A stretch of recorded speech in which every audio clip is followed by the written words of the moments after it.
Ya, kita siapkan dulu.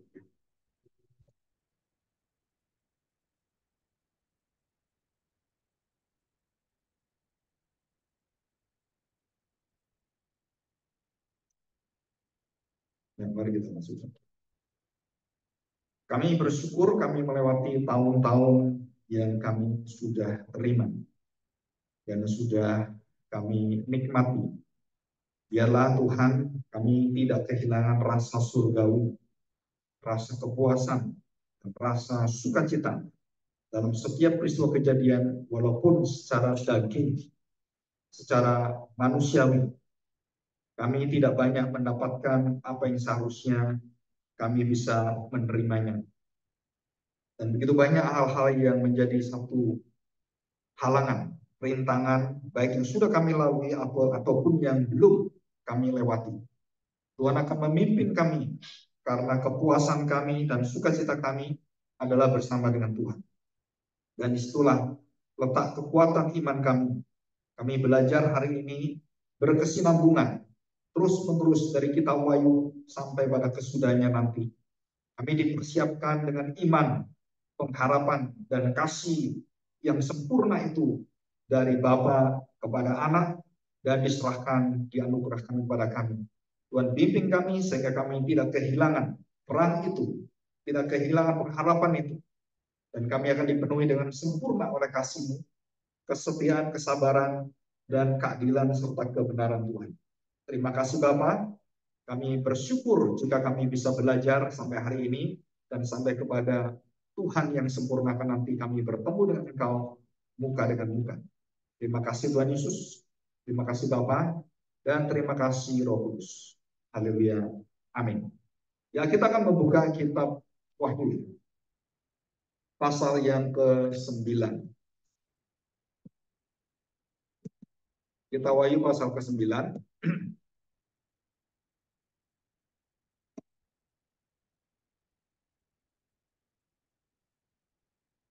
Saya bacakan ayat yang pertama. Ini yang sudah kita lalu ya. Kita akan masuk pada sangkakala yang kelima dan keenam. Wahyu pasal 9 ayat yang pertama. Lalu malaikat yang kelima meniup sangkakalanya dan aku melihat sebuah bintang yang jatuh dari langit ke atas bumi. Dan kepadanya diberikan anak kunci lubang jurang maut. Nah, saudara, kita akan melihat jurang maut. Nah ini. Ya, lubang jurang maut. Maka dibukanyalah pintu lubang jurang maut itu. Lalu naiklah asap dari lubang itu bagaikan asap tanur besar. Dan matahari dan angkasa menjadi gelap oleh asap lubang itu. Jadi ini berasal dari bawah, lubang kematian, dan kemudian keluar asap yang besar, yang seperti tanur yang cendawan itu ya, besar sekali. Dan surah ini ada kemiripan, kontras, berlawanan dengan doa orang-orang kudus, yang juga membumbung tinggi, dan kita tahu bahwa bait Allah itu, tabernakel itu juga diberi kemuliaan oleh Tuhan. Dan dari tempat yaitu tabut perjanjian, tutup perdamaian itu atau pendamaian itu, dan waktu darah dicurahkan, darah Yesus dicurahkan dengan lambang anak domba ataupun darah binatang yang disahkan oleh Tuhan. Saudara, di situ ada api kemuliaan Tuhan dan membumbung menjadi tanur yang besar di langit. Ya, tapi warnanya itu warnanya kemilau dan keemasan dan begitu indah. Sedangkan ini itu tanur kegelapan yang biru dan penuh dengan kehijauan seperti racun. Ini tanurnya seperti itu. Jadi ada kontras. Jadi kitab Wahyu ini kita diperlihatkan Tuhan akan pekerjaan Allah dan pekerjaan iblis. Pekerjaan yang penuh dengan kebaikan Allah dan pekerjaan penuh dengan kejahatan, kegelapan. Ya, kita akan lanjutkan. Ayat yang kedua. Dikatakan, maka dibukanya pintu lubang jurang maut itu, kematian. Lalu naiklah asap dari lubang itu bagaikan asap tanur besar, dan matahari dan angkasa menjadi gelap oleh asap lubang itu.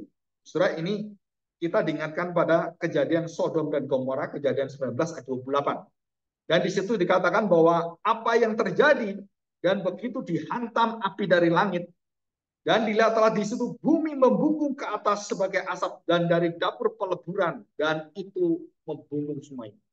Dan itu warnanya bukan kemuliaan kuning keemasan bukan, tapi itu ya kita tahu kebakaran gitu ya. Jadi kalau kita bakar kan asapnya hitam gitu kan.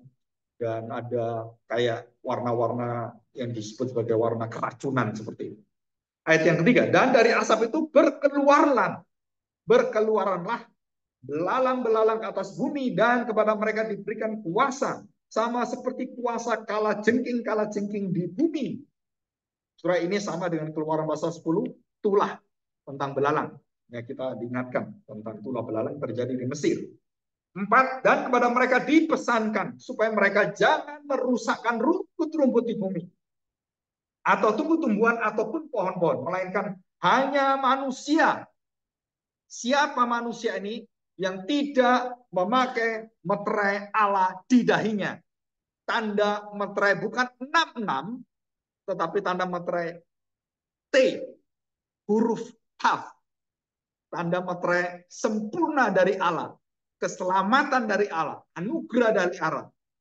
Saudara, tanda Mesias. Jadi kita semua orang percaya itu diberi tanda dan dimeteraikan milik Kristus, milik Allah, dan itu ditaruh di dahi kita. Jadi setiap orang Kristen itu memiliki tanda T, milik Kristus, sempurna, mendapatkan anugerah keselamatan. Nah, yang tidak memiliki tanda T ini, surah itu yang diserang oleh apa? Belalang-belalang ini dan menghantam mereka semuanya dan membawa kepada kematian dan maut serta murka Allah. Ini menyeramkan. Ayat 5, dan mereka diperkenakan untuk membunuh manusia, melainkan hanya untuk menyiksa. Ya, mereka diperkenakan bukan untuk membunuh manusia, melainkan hanya untuk menyiksa mereka 5 bulan lamanya. Jadi masanya ditentukan Tuhan. Iblis itu akhirnya rantainya, pintunya, kerajaan kegelapan itu dibuka oleh Tuhan. Dan itu yang buka Tuhan. Kuasa Tuhan, izin Tuhan. Untuk apa? Untuk memperingatkan manusia yang terakhir dari dunia roh. Kita sudah melihat 4 sangkakala yang menghantam pada manusia, manusia masih belum bertobat, dan ketiga sangkakala dari dunia roh. Tuhan bukakan itu. Dan Tuhan peringatkan itu. Apakah manusia bertobat? Jawabannya yang bertanda T pasti bertobat. Tapi yang tanpa T mati semua. Dan saudara, itu digambarkan dengan seperti peperangan rohani yang sangat besar. Saudara, ini adalah peperangan. Kita sedang berperang di dalam pesta demokrasi di Indonesia antara kegelapan dan terang. Saudara, mungkin saudara nggak melihat pemilihan presiden itu adalah peperangan rohani. Bagi kita, oh ini saya senang ini, senang itu. Bukan, saudara. Ini sedang peperangan dunia kebenaran, dunia terang dengan dunia kegelapan. Yang gelap dikatakan terang, yang terang dikatakan gelap. Dan siapakah sesungguhnya yang akan memimpin bangsa ini? Saudara, itu semua diatur oleh Tuhan. Nah, perhatikan di sini. Dan dikatakan di sini, membunuh bukan untuk membunuh manusia, melainkan untuk menyiksa selama 5 bulan lamanya. Saudara, penyiksaan oleh kerajaan kegelapan, oleh roh-roh kegelapan, roh-roh jahat. Saudara punya kuasa untuk membinasakan kita, tapi Tuhan tidak izinkan. Sudah jelas iblis bisa membunuh manusia, bisa membinasakan manusia, tetapi nyawa manusia di tangan Tuhan. Ayub bisa dihancurkan oleh iblis, keluarganya, pekerjaannya, bahkan tubuhnya, tapi nyawanya tidak bisa dihancurkan. Karena Tuhan mengatakan, Ayub adalah milikku. Ada tanda T. Jadi iblis tahu yang Kristen siapa, yang tidak siapa. Iblis tahu. Kita nggak tahu. Kamu ini benar percaya Yesus nggak? Nggak. Tapi iblis tahu. Kenapa? Karena iblis tahu. Karena dia memiliki pandangan roh. Nah, ini bedanya kita dengan iblis. Iblis bisa melihat dunia roh dengan jelas. Dimeteraikan siapa? Dia tahu tanda itu. Dan dia tahu siapa Paulus, siapa Petrus, siapa Barnabas, siapa Lukas. Tahu semua dia. Tapi kamu, siapa kamu? Kamu anak sekewa. Kamu adalah orang-orang bejat. Dan iblis kemudian masuk ke dalam mereka. Mengerikan, saudara ya. Nah, saudara, ini kita diberi gambaran yang kecil, kita akan melihat peperangan yang besar sekali, dan ini akan kita lihat. Semua orang Kristen lihat. Peperangan ini kita lihat di depan mata kita. Bagaimana Allah membereskan dunia jahat, manusia jahat. Wah, saudara, mengerikan sekali. Ya, dikatakan di sini, melainkan untuk menyisa mereka 5 bulan lamanya Tuhan batasi. Karena kalau tidak dibatasi, nggak ada sisanya manusia. Manusia akan mati semuanya. Di bawah pengaruh kejahatan itu. Dan sisa itu seperti siksaan kala jengking apabila ia menyengat manusia. Jadi mati enggak, hidup enggak. Dan pada masa itu orang-orang yang mencari maut, mereka tidak akan menemukannya dan mereka ingin mati, tetapi maut lari dari mereka. Sampai manusia itu ingin mati, nggak bisa mati. Aduh, matilah saya, nggak bisa mati-mati. Kenapa? Disiksa dulu oleh dunia roh itu. Saudara pernah melihat orang gila yang kerasukan? Saudara pikir orang gila itu nggak tersiksa? Tersiksa. Kenapa saya akan tersiksa? Saya pernah nggak terlalu banyak pengalaman melihat orang gila, orang kerasukan. Dan waktu orang kerasukan itu waras, tanda petik setannya itu udah keluar. Saudara perhatikan, mereka kelelahan yang luar biasa dan makannya banyak. Tubuhnya lemas sekali. Jadi selama dirasuki setan itu tubuhnya itu nggak perlu makan, nggak lapar. Tapi begitu waras, lemes dia, perlu makan, makan dia. Menunjukkan bahwa seluruh sumber kekuatan tubuh manusia dihabisi setan, termasuk pikiran kita. Katakan di sini. Nah, saudara kita lihat rupa belalang. Ini agak unik. Dan rupa belalang itu sama seperti kuda yang disiapkan untuk peperangan. Saudara lihat itu belalang. Nah, dikatakan peperangan, ada kerajaan, ada sistemnya, ada cara-caranya, ada bagaimana tahapan-tahapannya. Dan di atas kepala mereka ada sesuatu yang menyerupai mahkota emas dan muka mereka sama seperti muka manusia. Ini semua kehebatan, kekuatan, kegelapan. Mukanya seperti muka manusia, menunjukkan bahwa mereka itu seolah-olah baik, seolah memberikan harapan pada manusia, memberikan begitu banyak jaminan-jaminan, tapi itu mematikan semuanya. Dan dada mereka sama seperti baju sirah, dan bunyi saat mereka bagian bunyi kereta-kereta yang ditarik banyak kuda yang sedang lari ke medan peperangan. Dan ekor mereka sama seperti kalajengking dan ada sengatnya. Dan di dalam ekor mereka itu terdapat kuasa mereka untuk menyakiti manusia 5 bulan lamanya. Saudara perhatikan baik-baik. Waktu Tuhan membuka lubang maut itu, dan waktu Tuhan membiarkan tanda petik kuasa kegelapan yang oleh tangan manusia itu kemudian menyiksa manusia sendiri dan dipakai oleh Tuhan. Jangan kamu rusakkan tumbuhan, jangan kamu rusakkan ini, jangan rusakkan itu kan. Tapi begitu binatang ini dibuka, saudara tahu, dunia yang rusak itu adalah wilayah yang tidak mungkin kita perbaiki. Wilayah apa itu? Wilayah rohani. Wilayah kematian. Dan tidak ada manusia bisa perbaiki ini. Ya, kita harus tahu ini. Jadi, saudara perhatikan, dan ekor mereka sama seperti kalajengking, dan ada sengatnya, dan di dalam ekor mereka itu terdapat kuasa mereka untuk menyakiti manusia 5 bulan lamanya. Nah, saudara perhatikan di situ ada satu kematian dan ada satu gambaran yang dirusak itu yang dibawa itu masih bisa diperbaiki. Tapi kalau yang dirusak itu dunia roh, itu permanen dan selama-lamanya rusak.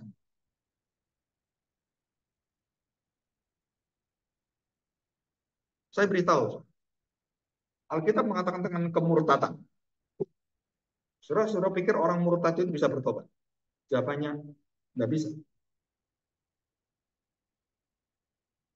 Dosa menghujat Roh Kudus, artinya dosa yang tidak bisa bertobat. Jadi itu dosa adalah puncak dari dosa, segala dosa. Tidak ada pertobatan, tidak diberi kesempatan oleh Tuhan. Nah, dosa menghujat Roh Kudus itu sama dengan dosanya malaikat. Karena malaikat tidak bisa bertobat. Begitu dia dosa, dia sama menghujat Allah. Karena dia bapak segala pembohong, Lucifer. Dan dia mati. Tapi bagi manusia, Tuhan memberikan kesempatan. Kamu menolak anak manusia, masih diberi kesempatan, masih bisa diberikan anugerah, bisa diselamatkan, bisa. Tapi kalau kamu menghujat Roh Kudus, nah ini dunia apa? Dunia roh. Dosa yang menembus batas sampai ke dunia roh. Artinya apa? Kalau sudah tembus batas, hati yang tidak bisa bertobat.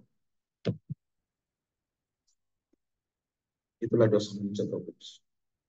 Fir'aun keras kepala, hatinya tegar, keras. Bangsa Israel keras, tegar sama semua. Fir'aun bangsa Israel sama. Dan manusia kita semua sama. Dan kita punya dosa yang mirip sama. Kalau bukan karena Tuhan yang memberikan anugerahnya, keselamatan itu benar-benar kasih Allah. Saudara, nggak ada kesempatan kita bertobat, nggak ada kesempatan kita terima. Ya, celaka yang pertama sudah lewat, sekarang akan menyusul 2 celaka lagi. Dan ayat 11 ya, 9 dan 11. Dan raja yang memerintah mereka ialah malaikat jurang maut. Namanya dalam bahasa Ibrani adalah Abaddon. Dan dalam bahasa Yunani ialah Apollyon. Nah, saudara itu ada, saya tuliskan situ ya, Abaddon dan Apollyon. Saudara, malaikat jurang maut disebut Abaddon Apollyon, dan itu sama dengan bahasa menunjuk kepada Lucifer.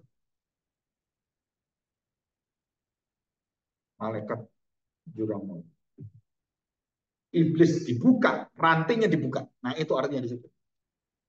Dan anak buahnya itu, belalang-belalang itu, kegelapan itu, dan sistem-sistem kerajaan kegelapan itu menyebar kepada seluruh manusia yang tidak pernah ada sebelum dunia ada.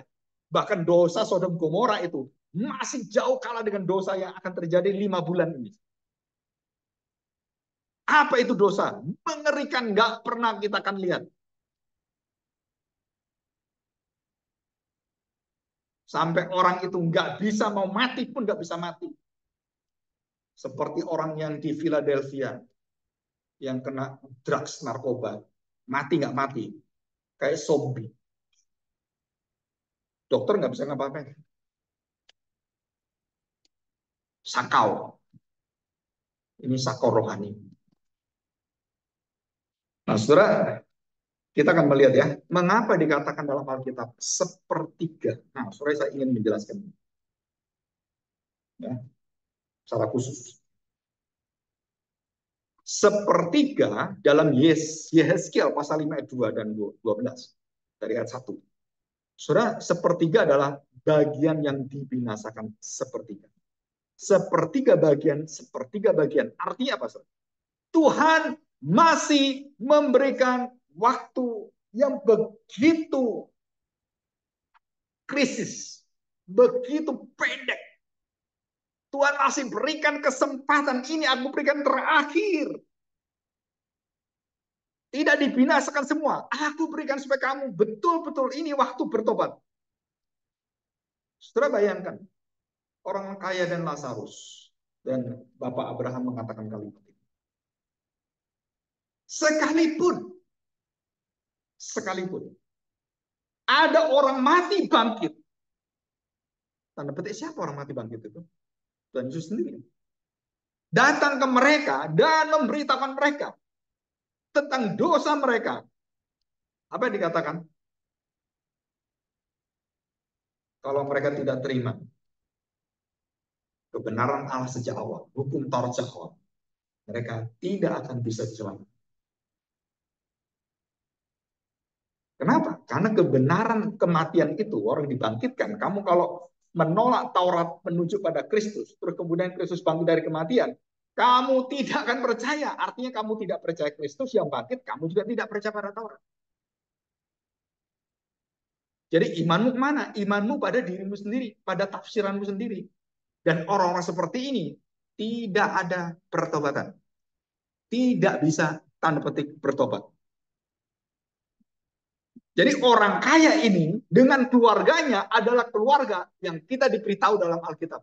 Keluarga kebinasaan. Semua keluarganya dibinasakan Tuhan. Betul kan? Dari ceritanya kita tahu. Apa ciri-ciri keluarga dibinasakan Tuhan? Tiap hari berpesta. Tiap hari tidak pernah ingat kepada tanda petik. Hal-hal yang bersifat membangun orang lain, melihat kelemahan orang lain, terus membagikan hidupnya. Nggak ada itu. Mereka berpesta, mereka hidup berfoya-foya, mereka senang-senang. Surah itu semua ciri khas orang kaya. Dan Tuhan Yesus mengatakan, betapa mustahilnya orang kaya masuk surga. Jangan bangga dengan orang kaya yang membantu gereja. Mungkin mereka penghuni keluarga kebinasaan di neraka. Mereka hanya dipakai Tuhan. Seperti iblis dipakai oleh Tuhan juga. Tapi hidup mereka dibuang oleh Tuhan. Saya pernah khotbah ini bulan lalu di Jakarta. Sampai pendeta yang ngomong dengan saya. Setelah selesai itu sore bicara dengan saya lama. Jadi dia mengatakan, "Pak, saya baru tahu Bapak ngomong itu. Benar itu. Kenapa benar? Kami ini pengerja, kami ini pengkhianat. Kenapa pengkhianat? Kita bangun gereja, kita mempersembahkan gereja, kita mau bangun gereja baru, kita mau banyak berasuk uangnya berapa miliar di sana, berkumpul berapa puluh miliar. Saudara, tetapi mereka tidak setia pada firman dan mereka dan anak-anaknya ke gereja yang sesat.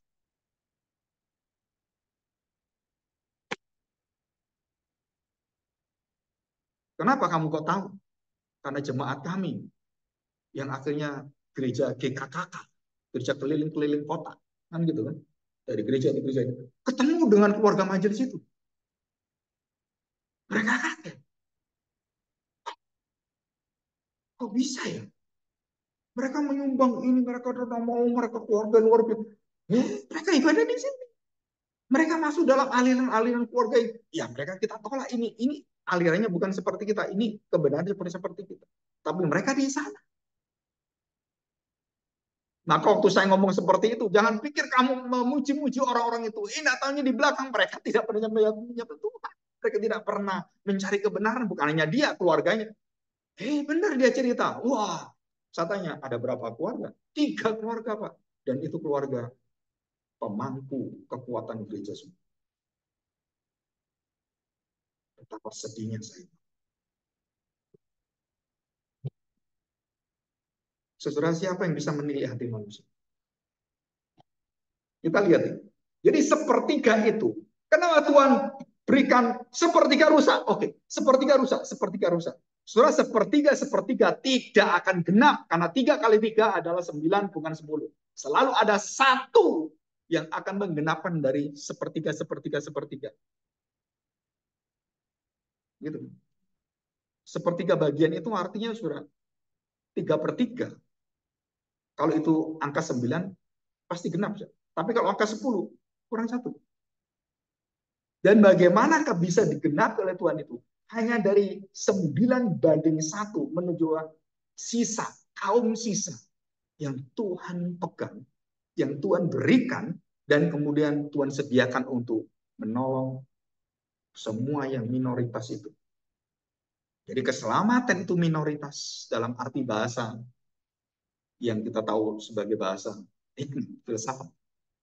Sepertiga dirusak Enggak semuanya. Sepertiga menunjukkan bahwa Allah masih memiliki hati ingin menyelamatkan manusia di dalam kemarahan murka yang paling besar sekalipun. Tuhan menyediakan kasih yang tak terbatas masih ada. Itu arti sepertiga. Bayangkan, saudara. Tuhan itu tidak gampang tutup. Kenapa pengampunan itu harus sempurna seperti itu? Kalau kita pakai hati kita, bukan hati Tuhan, nggak akan mampu kamu mengampuni dengan sempurna. Tapi kalau kita memakai hati Tuhan, sepertiga itu masih ada. Masih ada harapan. Artinya apa? Bahwa pengampunan itu menunjukkan Tuhan memberikan harapan. Ayo bertobat, ayo bertobat. Nah, saudara, kita lihat di dalam pasal 9 ayat yang ke-20 ya dan 21. Berarti, tetapi manusia lain yang tidak mati oleh malapetaka itu tidak juga bertobat dari perbuatan tangan mereka. Mereka tidak berhenti menyembah roh-roh jahat dan berhala-berhala dari emas dan perak, dari tembaga, batu, dan dari kayu yang tidak dapat melihat atau mendengar atau berjalan. Dan mereka tidak bertobat dari pembunuhan, sihir, percabulan, dan pencurian. Jadi kalau Tuhan nanti marah membinasakan engkau, jangan pernah mau menyalahkan Tuhan dan jangan pernah engkau memberikan bahwa itu Tuhan yang salah. No, kenapa? Karena Tuhan beri kesempatan sampai akhir, sampai kebejatanmu itu sempurna. Di ujung kebejatan sempurna, kasih Allah masih diberikan oleh Tuhan kepada manusia. Coba kita lihat Yesaya pasal 5. Ini agak lucu ceritanya. Saya bacakan. Perhatikan baik-baik. Dan engkau anak manusia, ambillah sebilah pedang yang tajam. Pedang, saudara. Bukan pisau cukur. Beda. Kalau kita motong pisau cukur. Pedang itu artinya perang. Pedang itu artinya adalah harus dilaksanakan. Ya. Dan pakailah itu sebagai pisau cukur tukang pangkas. Cukurlah rambutmu dan janggutmu itu. Jadi rambutnya Yeskel, rambutnya dan janggutnya Yeskel panjang.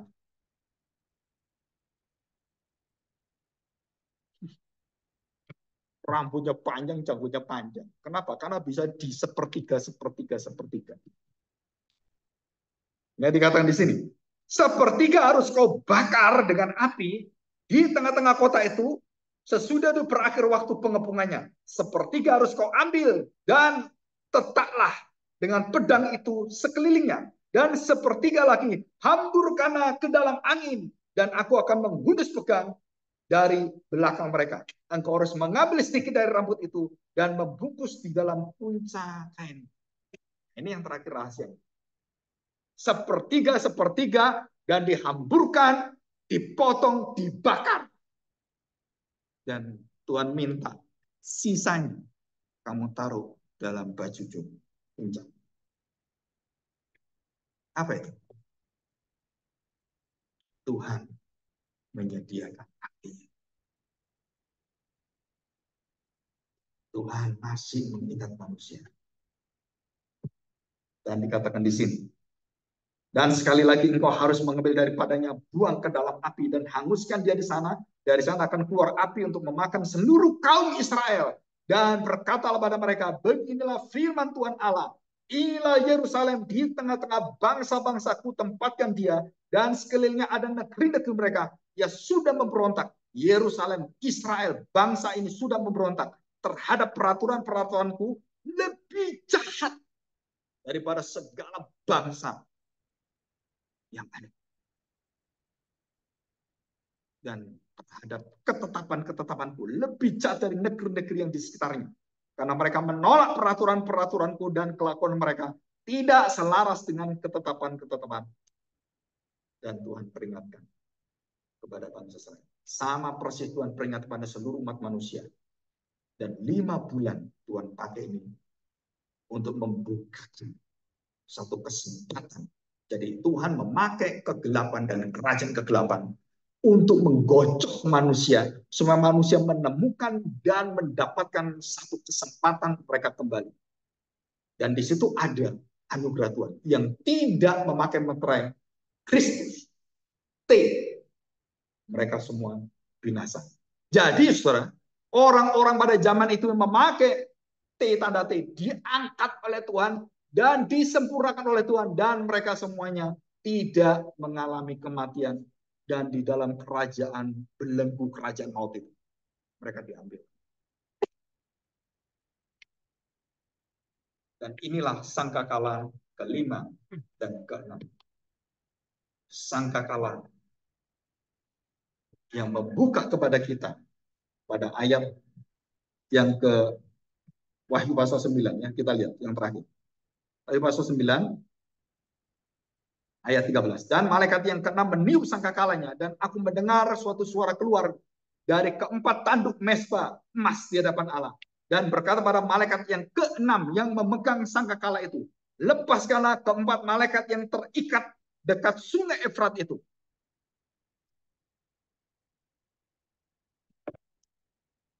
Saudara, saya belajar kita Wahyu ini, tambah lama itu tambah tahu jelas. Sungai Efrat dikuasai dengan 4 sistem kerajaan sepanjang sejarah manusia. Babilonia, Assyria, Mesir, dan kemudian raja-raja yang besar. Termasuk dalamnya adalah Romawi. Saudara, 4 malaikat yang jahat itu. Kemudian dikatakan di sini, lepaskanlah keempat malaikat yang terikat dengan sungai besar Efrat itu. Dilepaskan, saudara. Ini malaikat yang memimpin pemberontakan pada Allah, yang kemudian menghantam bangsa Israel yang dipakai oleh Tuhan. Surat 4 malaikat itu dibelenggu oleh Tuhan, dan di akhir zaman 4 malaikat yang menguasai 4 kerajaan besar, penguasa-penguasa ini dibuka oleh Tuhan. Wah, saudara bayangkan dari dalam sistem kerajaan belalang-belalang itu racun dan kemudian pikiran manusia diikat dengan banyak internet, banyak semua yang itu mengikat kita semua. Coba saudara ke restoran, ke toko-toko, ke mall-mall semuanya. Nggak ada satu orang nggak pegang HP dan terikat semua dengan HP. Baik itu main game, main apapun yang tidak gunanya. Apalagi dalam dunia yang nggak karu-karuan. Main judi, main apa, terus mereka diikat semuanya. Saudara-saudara lihat semua, di semua sepanjang jalan selama hidup manusia. Tidak pernah terjadi manusia hidup dalam zaman sekarang yang diikat dengan belalang-belalang kalajengking ini. Dan itu semakin masif, sistematis, dan kita nggak bisa keluar. Bahkan nanti dalam sistem kedokteran, dalam sistem NIK, pajak semuanya, kita sedang diikat dengan suatu kegelapan yang luar biasa. NIK menjadi nomor yang memudahkan dan juga mengikat engkau dalam sistem dunia kegelapan. Engkau tidak bisa lari kemana. Satu sisi kita bersyukur ada sistem tanda petik yang akan memperbaiki sistem negara kemakmuran sejahtera. Tetapi sudah tahu menuju kemana ke dunia ini. Pancasila mengatakan negara, negeri, adil dan makmur. Itu tidak akan tercapai kecuali tanpa Kristus. Hanya dengan Kristus kamu bisa memilih. Pancasila tidak akan bisa membawa dalam kerajaan adil dan makmur. No, yang bisa adalah Kristus. Semua sistem manusia rusaknya luar biasa. Dan kita akan lihat kerusakan, korupsi semuanya jauh lebih besar. Sudah saya mendapatkan catatan hari ini, kemarin saya baca. Kepolisian Angkatan Darat yang paling korup di Asia Tenggara. Siapa? Negara kita.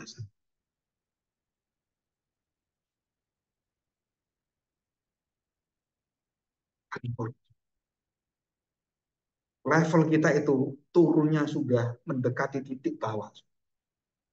Dan apa yang terjadi? Chaos. Jadi kita banyak doa. Ini sistem apa? Ada satu sistem yang mengikat dan manusia-manusia yang Wah, saudara, menguasai kekuasaan itu. Itu siapa di belakang itu semuanya? Malaikat, 4 malaikat yang memegang kekuasaan di Sungai Efrat, kerajaan besar itu. Dilepas oleh Tuhan. Saudara, kadang-kadang saya melihat kondisi manusia ini. Apa yang terjadi? Kesempatan dari Allah tidak pernah digubris manusia. Dan manusia tetap nikmati. Oh, ini kenikmatan yang luar biasa, kekuasaannya. Mereka bersama dan mereka membangun semuanya. Dan akhirnya apa, saudara? Mereka dipermalukan oleh Tuhan. Dan diinjak, dihina. Dan namanya diingat sebagai pecundang-pecundang jangan.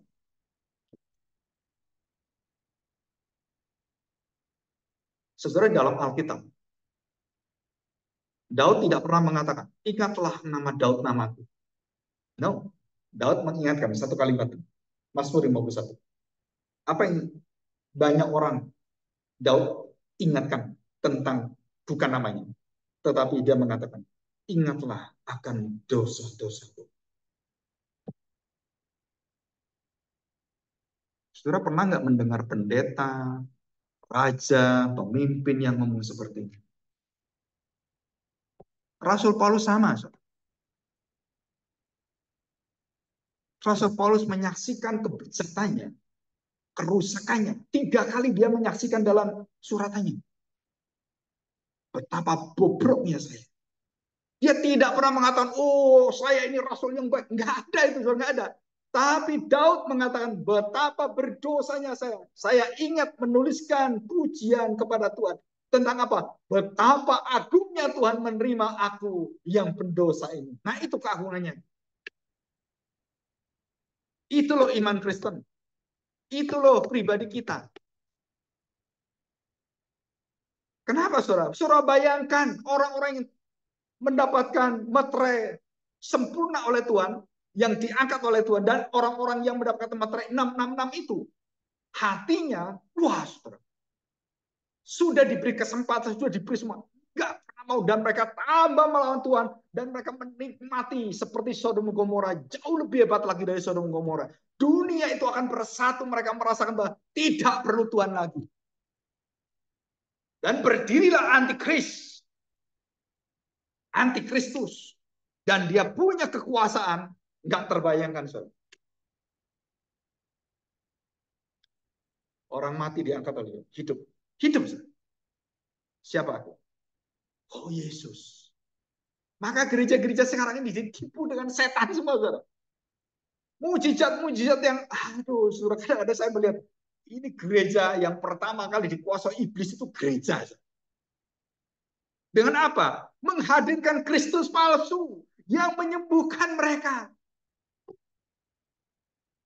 Dan semua orang menganggap, wah luar biasa gereja ini. Kita seperti mereka itu punya kekuatan luar biasa. Wah, orangnya. Saudara-saudara tidak tahu betapa bejatnya mereka. Pendeta-pendeta yang mengagungkan mujizat ini. Surat tanya tentang Kristus. Ngaco semua. Siapa Yesus? Sesuai Alkitab. Setelah ini zaman yang luar biasa dan puncaknya nanti. Di dalam Wahyu mulai pasal 18-19. Saudara, perempuan dan naga. Wah, itu serem. Jadi saya senang bisa melihat dan sudah bisa kita lihat seperti kondisi ini.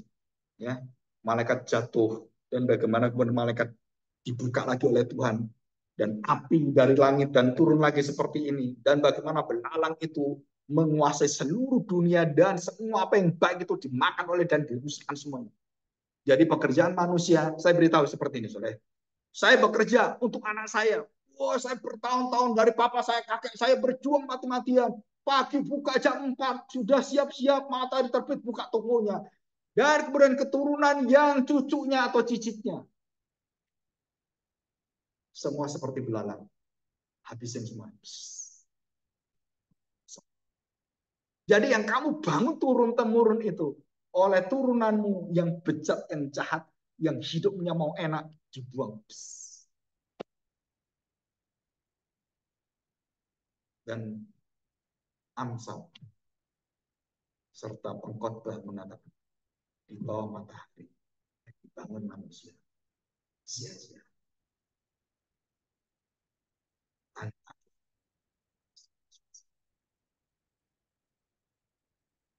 Saya ingatkan, apalagi orang-orang di GPRI, fokus hidup kita itu apa sih? Jika engkau percaya kemuliaan Tuhan, jika engkau percaya akan penyertaan Tuhan, saudara, berjalanlah bersama, duduk diamlah bersama Tuhan. Tuhan yang atur semua.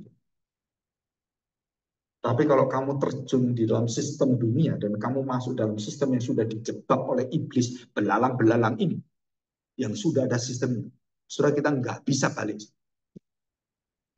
Yang tadi saya katakan, anak-anak kita tuh nggak sengaja untuk merusakkan kekayaan kakek neneknya, enggak.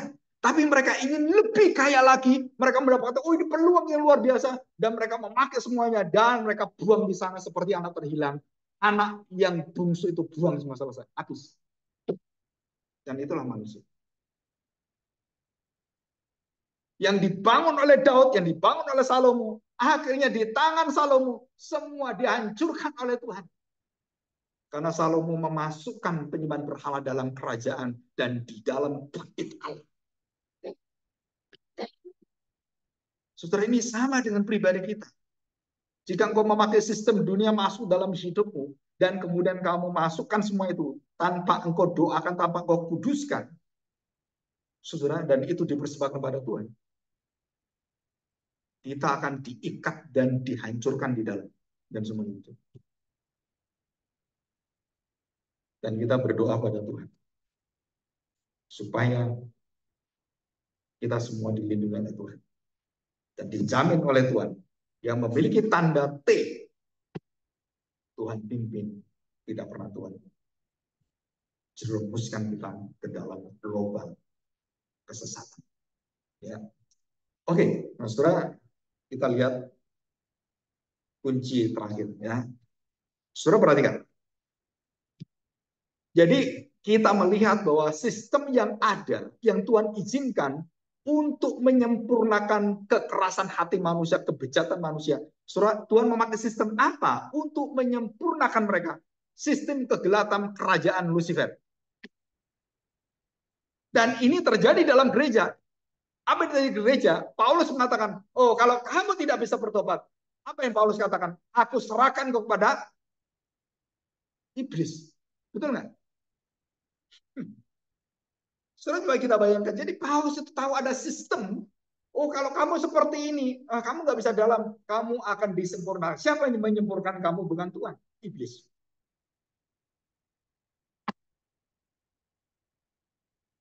Saudara, mengerikan sekali. Paulus sudah tahu. Di dalam gereja, kalau kamu keluar, kamu menuju kemana? Kamu menuju sistem yang menyempurnakan dosamu. Kamu lari dari Tuhan, kamu menghindari Tuhan, kamu tidak mau bersekutu dengan Tuhan, engkau sedang menuju pada maut. Dan saya peringatkan, apalagi pengurus di GPRI, semakin kau jauh dari ibadah kepada Tuhan, engkau pikir engkau semakin dilindungi Tuhan. No, engkau sedang diikat dengan sistem yang mematikan. Engkau akan habis semua, kekayaanmu itu akan habis. Jika engkau tidak setia pada Tuhan, tidak ada yang bisa menolong. Ya, mari kita berdoa, kita bersyukur. Bapa yang baik, kami bersyukur kepadamu. Kami melihat suatu kengerian, murka Tuhan. Dan bagaimana Tuhan membuat segala sesuatu yang sudah Tuhan atur, Tuhan tetapkan. Tuhan, kami gentar melihat masa depan manusia dan usia kami, baik itu gereja, keluarga, ataupun pribadi kami. Karena tanpa Kristus, tanpa kelemah lembutan, tanpa kesetiaan, kesabaran Tuhan, tidak ada satu manusia yang bisa menanggung kegelapan ini. Dan kami tahu Tuhan, hikmat-Mu di dalam seluruh perjalanan hidup kami Kami sudah mendapatkan jaminan. Kami sudah mendapatkan satu kehidupan yang baru. Kami sudah dijanjikan dan kami menerima kelahiran baru dalam kuasa Roh Kudus. Tuhan, kami mohon secara pribadi, keluarga, pekerjaan dan semuanya, dan khususnya gereja-gereja Tuhan, supaya kami tidak diikat dengan kuasa yang akan membawa hidup kami jauh daripada Tuhan. Terima kasih Bapa untuk rahasia kitab Wahyu ini. Kami bisa melihat dengan jelas dunia dalam peperangan yang luar biasa. Tolong kami Tuhan, supaya kami betul-betul semakin tekun, semakin berjuang di dalam kebenaran Tuhan, dan semakin bersabar Tuhan. Di dalam nama Tuhan Yesus, kami serahkan doa kami. Saya serahkan kepada